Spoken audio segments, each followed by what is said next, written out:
We're going to break into NBC's programming there and cross now to our correspondent in North America, Mike Amor. He's only a matter of blocks away from the Trade Center and where everything is happening. Mike, tell us all about the situation around you right now.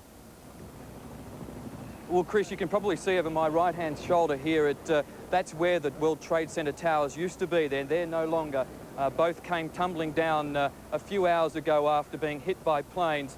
The situation here is bedlam. We've literally got hundreds of firefighters behind me. They're still having trouble getting into the building, which is clearly still on fire.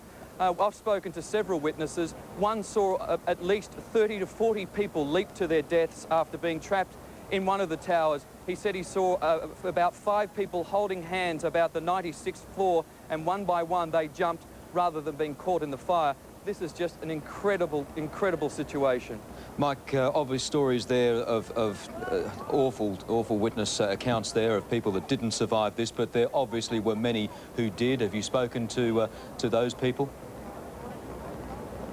Well, one gentleman I spoke to was actually standing underneath the towers as it came down. He said the people just ran for their lives. Firemen, policemen, emergency workers, they basically had little hope but to run. There was debris just flowing everywhere. People were knocked down around him, he said. He said he was in fact hit in the back of the head by a rock. So while he escaped, certainly hundreds, maybe thousands of people killed today in the World Trade Center.